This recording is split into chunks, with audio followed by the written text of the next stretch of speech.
After years of being my family's scapegoat, I lured them onto a luxury cruise I secretly funded, then stranded them mid-ocean after exposing their lies to our extended relatives. While they drowned in their own debt, affairs, and hypocrisy, I watched their reputations crumble through furious phone calls and lawsuits. Elise showed up first, heels clicking like gunshots on my apartment floor. Mom said you're hosting something. She said hosting like it was a dirty word, eyes scanning my thrift store couch. Please tell me it's not another pyramid scheme pitch. Marcus followed, reeking of stale beer. Relax, sis. Avery's ventures never last longer than a goldfish. He flopped onto the couch, crushing a throw pillow I'd saved 3 months to buy. Mom hovered in the doorway, clutching her purse like I might pickpocket her. Sweetheart, maybe start smaller? A picnicker. It's a cruise, I said, shoving brochures at them. Caribbean. My treat. The room went quiet. Marcus snorted. You're what? My treat. The words tasted like broken glass. Whole ship. Just family. Dad walked in late, tie crooked, still half in his work call. No, the kid's clueless. Always has been. He froze when he saw the brochures. The hell is this? Avery's apology. Elise purred, flipping through photos of private cabanas. Must have screwed up bad this time. Mom touched my arm, her fingers cold. We can't accept this. You'll end up in debt again. Again. Like when I paid her ER bill last winter. Like when I covered Dad's gambling tabs for a decade. All loans they'd sworn to repay. All erased with a family doesn't keep score. It's paid for, I said, voice steady.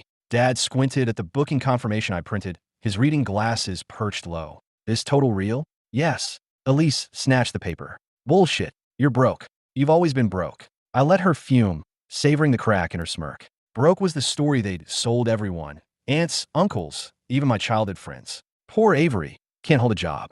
Never mind the startup I'd sold quietly. Never mind the account feeding their credit cards. Why? Mom whispered. Because you're family. Because you'll finally see me. Marcus leaned forward, elbows on knees. What's the catch? You need a kidney? A soul. They laughed, sharp, familiar, rehearsed. The same laugh from Dad's retirement party when I brought a modest wine and Elise joked it was stolen. The same laugh when Mom told the neighbors I'd dropped out of college. Our Avery, always the punchline. I pulled out the folder then. Navy blue, crisp. Project Homecoming glared back in bold. Elise froze mid-giggle. What's that? Nothing. I snapped it shut. Dad lunged, but I slid under the couch. Secrets now, huh? Just plans. They left 2 hours later, Elise pocketing my good pens, Marcus accidentally spilling coffee on the rug. Mom hugged me stiffly. Don't embarrass us, okay? Alone, I opened the folder. Names filled the first page. Cousins, uncles, old neighbors. Proof stacked behind them. Bank transfers, voicemails, the lies they'd spun. Aunt Carol's number glowed on my screen. She'd call me a mooch at Christmas. She'd also cashed the anonymous check for her mastectomy last spring. I typed slowly, asked Mom why she's really retiring. Sent. Thunder shook the windows. Rain blurred the city into a watercolor. Let the storm start here. The pier reeked of fish and diesel. Mom clung to her suitcase like it was a life raft. You rented the whole ship? Her voice cracked, halfway between awe and terror. Marcus elbowed past the dock worker, squinting at the yacht. Damn, Avery, you kill someone for this. Elise was already on her phone, whispering to our cousin Jenna. No, totally last minute. Avery's trying to buy our forgiveness again. What? No, he's still broke. Probably embezzling. I handed our tickets to Captain Rivas. She raised an eyebrow. Full charter? Family reunion, I said, loud enough for Elise to hear. More like intervention, Marcus muttered, slapping my back too hard. Hey, how much you tipping the staff? Bet they'll spit in your food. The suite was all polished wood and chilled champagne. Dad pocketed a crystal glass. Souvenir. Elise flopped onto the king bed. I call this room. Avery can sleep with the life jackets. Rivas cleared her throat. Mr. Cole's cabin is separate. Owner's suite. 5 faces snapped toward me. Owner. Dad's laugh was brittle. Kid couldn't own a hamster. Paid in full, Rivas said, staring him down. Mom paled. Avery, how? Marcus answered for me. Blood money. Bet you sold a kidney. Have. Dinner was lobster and lies. Elise held court, dissecting my life between bites. Remember when he tried opening that bike shop? Lasted 6 weeks. Uncle Frank's wife, Marie, had texted me after that. Your parents told everyone you stole their savings. I'd sent her the LLC paperwork. She didn't reply. Rivas served dessert, creme brulee. Elise licked her spoon. So, Avery, how'd you really afford this? I shrugged. Savings. Dad snorted. From what? Your imaginary job. From the 15% cut I took when your dealership went under. From the rent I paid on Mom's secret apartment after Dad gambled theirs away. Mom touched my wrist. We're grateful, sweetheart. Truly, grateful. The word they used when I fixed their mistakes and kept quiet. After midnight, I found Marcus drunk in the lounge, bragging to a bartender. My brother's a joke. This ship probably rented it for a day. Watch him beg us for cash tomorrow. The bartender glanced at me. I shook my head. In my cabin, I unfolded the list. Aunt Carol, Uncle Frank, Jenna, Mom's book club friend Linda. Each name had a truth attached. To Linda, asked Mom why she really moved out in '09. To Jenna, Elise's Paris trip was rehab. Check the dates. Sent. Rain pattered the porthole. The storm was close now. Rivas found me on deck. They're asking about the itinerary. Change it. Head east. Into the storm. They love drama. She hesitated. Your aunt called the ship. Asked about the mortgage payments. I smiled. Good. At 3 a.m., Mom knocked. Her robe was stained, eyes wild. Jenna called. She knows about the apartment. Did you tell her? You did. I held up her loan paperwork, her signature bold and guilty. Every check I sent came with a memo. For Mom's place. She crumpled. Why are you doing this? Because you lied. We protected you. From what? The truth. She fled. I poured a drink, listening to Marcus puke over the railing. Elise's shriek cut through the wind. Jenna had hung up on her. Rivas handed me a blanket. They'll break before landfall. They already did. The engine hummed louder, pushing us into the dark. Somewhere, Aunt Carol was calling Uncle Frank. Linda was texting her prayer group, and the storm rolled closer. Elise cornered me at breakfast, her silk robe flapping like a war flag. What did you tell Jenna? Her breath smelled like vodka and panic. I buttered my toast slowly, letting the silence stretch. The truth. She canceled our spa day, said she's rethinking some things. Her voice climbed, sharp enough to draw stares from the crew clearing plates. Fix. It. Can't. She slammed her fist on the table. Silverware clattered, a glass tipped, spilling orange juice across the white linen. You're ruining me. You did that when you lied about rehab and let Mom tell everyone I dragged you to Vegas. Funny, I said, mopping the juice with my napkin. I thought you were ruining yourself just fine. The storm hit mid-morning, waves slamming the hull like fists. Mom hunched in the lounge, her phone trembling in her hands. Aunt Carol called, she hissed. The screen showed 12 missed calls. She knows about the apartment. The loans. I sipped my coffee, black and bitter. Secrets sink faster in storms. Dad stormed in, Ty Askew, waving a crumpled letter. Uncle Frank's jagged handwriting glared from a page. You sent him bank statements? Copies, I said. He's your brother. Figured he want to know why you stopped paying Grandma's nursing home. His face purpled. You little. Captain Rivas cut in, her voice steady as granite. We're diverting. Storm's worse than forecast. No. Elise clawed at her hair, mascara bleeding down her cheeks. We need to go back. Jenna's throwing a baby shower next week. I have to. You're not invited, I said. Not after you told everyone she cheated on her husband. Elise froze. How did you? I slid my phone across the table. Jenna's email glowed on the screen. Thanks for the proof. Elise's lies end here. Marcus stumbled into the lounge, reeking of rum. Who cares? Let's ride this out. Maybe Avery'll finally drown. The ship lurched violently. Mom's coffee sloshed, staining her cream blouse. She didn't notice. Linda called too. From book club. She knows about the pills. I raised an eyebrow. The ones you stole from Dad? Or the ones you sold? She slapped me. The crack echoed. Her handprint burned my cheek, a perfect map of her shame. The crew froze. Even the storm seemed to hold its breath. Done hiding? I asked softly. She fled, her sobs swallowed by the groan of the ship. Rivas gripped the intercom. All guests to cabins. Now. But nobody moved. Dad lunged, grabbing my collar. You think you're smart? You're nothing. Always were. I pried his fingers off one by one. His wedding band dug into my palm. Funny. Nothing just cost you your inheritance. Aunt Carol's voicemail played in my pocket on speaker. Your mom's crying. Says you're tearing us apart. But Frank showed me the papers. I'm sorry, Avery.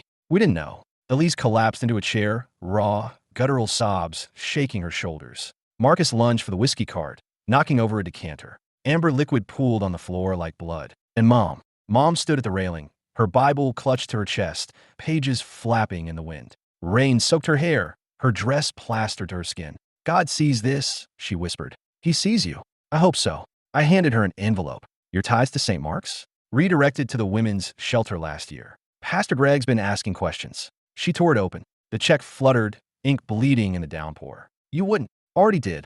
Rivas pulled me aside, her voice low. Rescue boats delayed. Engine trouble. Unavoidable, I said, watching Mom shred the paper, her lips moving in silent prayer. The storm raged. Jenna called twice. I'll let it ring. At midnight, a knock. Cousin Liam, 19, stood drenched in the doorway, shaking. They're saying you're a monster. And he shoved a crumpled photo at me. Us at his high school graduation, arms slung over each other's shoulders. I was the only one who'd shown up. His parents had forgotten. You're the reason they're fighting, he said, voice breaking. Dad's packing.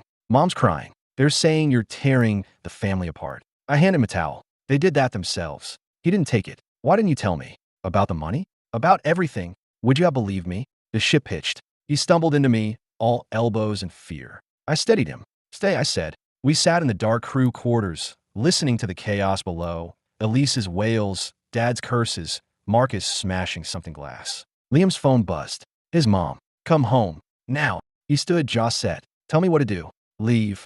And let them win. They've already lost. He hugged me, quick and fierce, then vanished into the storm. Rivas found me later, a bottle of whiskey in hand. Kids got spine. Had to. She poured 2 glasses, her eyes on the monitors. Elise was rifling through my cabin, tearing drawers open. They'll hate you forever. They already did. The clock ticked. The storm howled. And then, a new voicemail. Uncle Frank, weary and resigned. Your dad's been stealing from the family fund for years. We're done. The house, the cars, it's over. And Avery? Thank you. I deleted it. Rivas raised her glass. To calm seas. To shipwrecks. We drank in silence as the monitors flickered. Mom praying. Dad passed out in a hallway. Elise screaming into her phone. And the boat, ever steady, sailed deeper into the dark. The storm died at dawn. Sunlight speared through broken clouds, glinting off the ship's battered rails. Mom sat crumpled on the deck, her Bible waterlogged and spine split. Dad hadn't spoken in hours, just stared at the horizon, jaw clenched like rusted iron. Elise found me first. Called Jenna, she demanded, voice raw. Ted here you lead. I tossed her a satellite phone. Do it yourself. She hurled it overboard. The splash was swallowed by the silence. Marcus emerged from below deck, shirt stained, eyes bloodshot. Uncle Frank's suing Dad for the family fund. He laughed, jagged and hollow. Mom's crying to Aunt Carol. Carol hung up on her. Dad flinched but didn't turn. The rescue boat arrived at noon. Not with Coast Guards, but with Liam and his father, Uncle Greg. Greg's face was thunder. Where is he? Greg barked, storming past Rivas. Dad stood unsteady. Greg, thank God.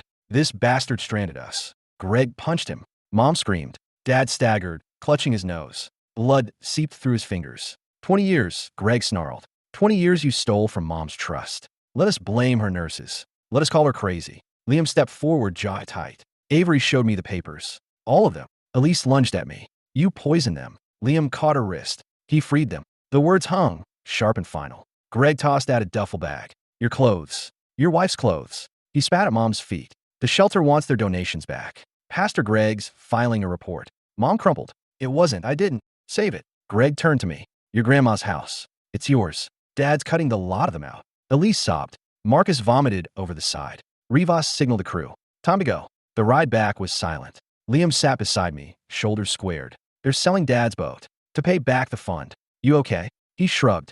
They'll forgive me. Won't forgive you. I know. At the dock, Jenna waited, arms crossed. Elise ran to her, tripping in her heels. Jenna, please. It was all a misunderstanding. Jenna sidestepped her. Avery, the baby shower's next week. You're invited. She handed me a card, her gaze slicing to Elise. Alone. Elise's wail chased us to the parking lot. Mom grabbed my sleeve. We'll change. I swear. I peeled her off. You had 30 years to change. Dad lunged, but Greg blocked him. Touch him, and I'll add a salt to the lawsuit. In the car, Liam cracked the window. Salt air rushed in, clean and cruel. Where now? Anywhere. He nodded. Drop me at the bus station. You sure? Yeah. He hesitated. They're gonna tell everyone you're a monster. I started the engine. Let them. We didn't look back. The lawyer's office smelled like lemon polish and regret.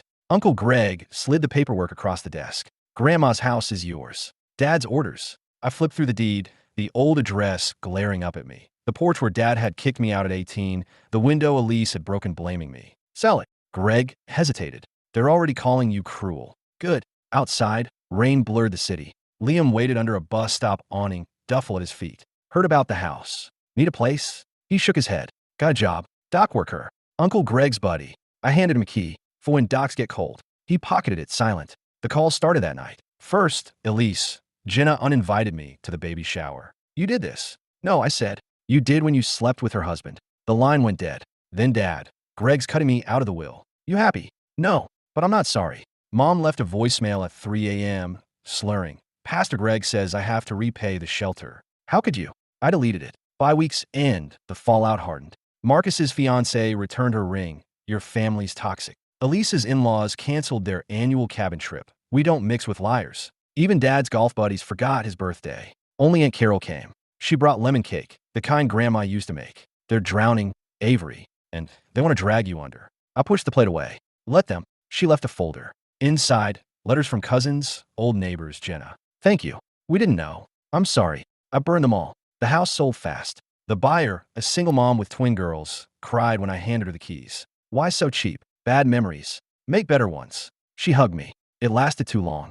Liam moved into the apartment I'd offered. He paid rent in whiskey and silence. Then, the letter arrived. Small envelope. Childish script.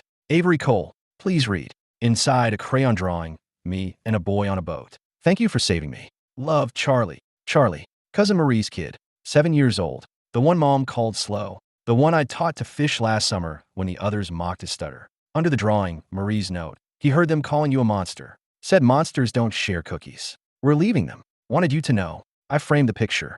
Elise came uninvited. She pounded on the door, mascara streaked, heels discarded. They took my kids.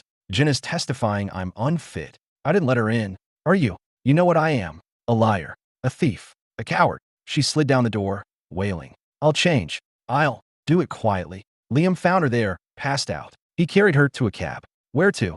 Al, I said. He gave the driver Mom's address. Winter came. The family's lawsuits ate themselves alive. Greg versus Dad, Jenna versus Elise, Pastor Greg versus Mom. I ignored the subpoenas. On New Year's Eve, Liam brought whiskey. We sat on the fire escape, watching snow choke the city. They're bankrupt, he said. I know. Dad says you won. There's no winning, just surviving. He clinked my bottle. To surviving. The clock struck midnight. Fireworks painted the sky, cheap and fleeting. In my desk, the torn invitation yellowed. The Cole family reunion. Elise's lipstick still smudged the edge. I lit a match. The paper curled, blackening to ash. Smoke stung my eyes. Or maybe it was the memory of Mom's voice. Don't embarrass us. Liam watched it burn. What now? Whatever we want. He nodded. The last ember died. Somewhere, phones rang. Let them. We drank until dawn.